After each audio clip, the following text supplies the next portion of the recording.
Hello, and welcome to BrushMyQuant channel. If you want to increase your knowledge of maths and wish to receive regular updates from us, then consider subscribing to the channel by clicking on the subscribe icon to the right bottom of the screen. So let's get started with today's topic of how to solve problems involving factors and multiples. So today we will be discussing a couple of solved problems on factors and multiples. But if you want to go through the theory of factors and multiples, then I have provided a link to a video to the same in the description of this video. So let's get started with this problem. So if 26 is a factor of n, then is 6 a factor of n? You can pause the video and give it a shot. Hope you're able to solve the problem. So if 26 is a factor of n, that means n becomes a multiple of 26 and n can be written as 26 into k, where k being an integer. And then we need to find is 6 a factor of n? So that means is this number divisible by 6? Now 26 is divisible by 2 and not by 3, right? So that means for this number to be divisible by 3, k has to be a multiple of 3.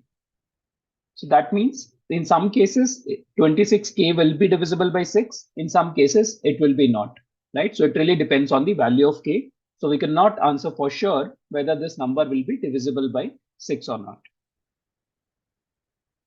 Let's try another one. So if 90 is a factor of n, then is 20 a factor of n? Again, n can be written as a multiple of 90. So that means n can be written as 90k. And we need to find if it is divisible by 20 or not.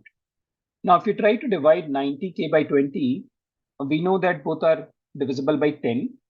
But for 9k to be divisible by 2, it really depends on whether k is even or not.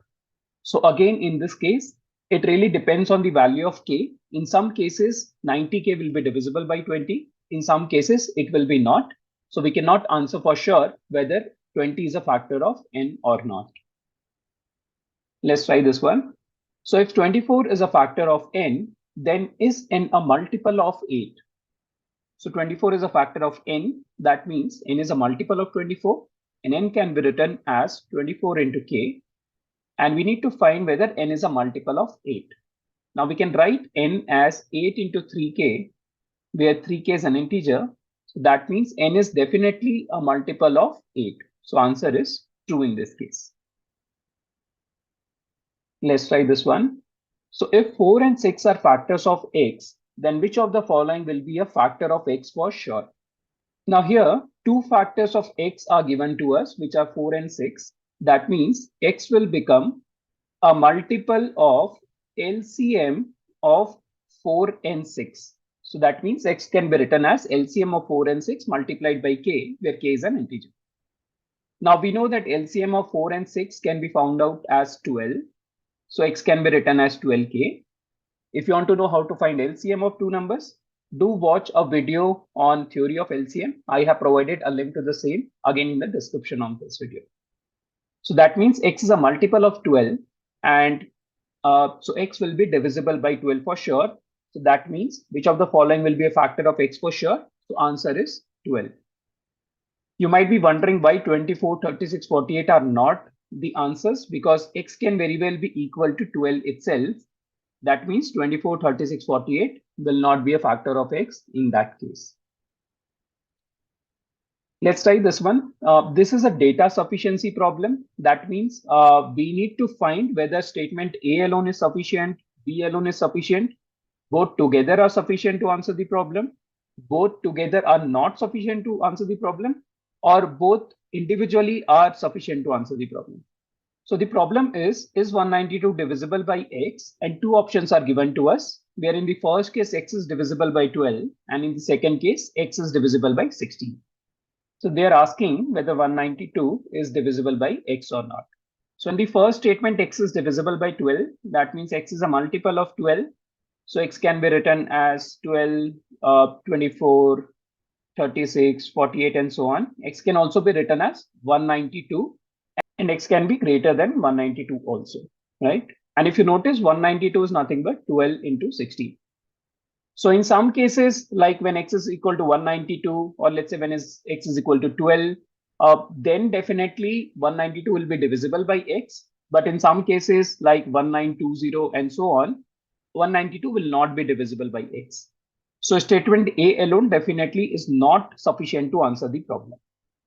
Let's try statement B now. So in statement B, x can be written as 16 into t. So that means x can be 16, x can be 32, x can be 192, or x can be greater than 192 like 1920 also.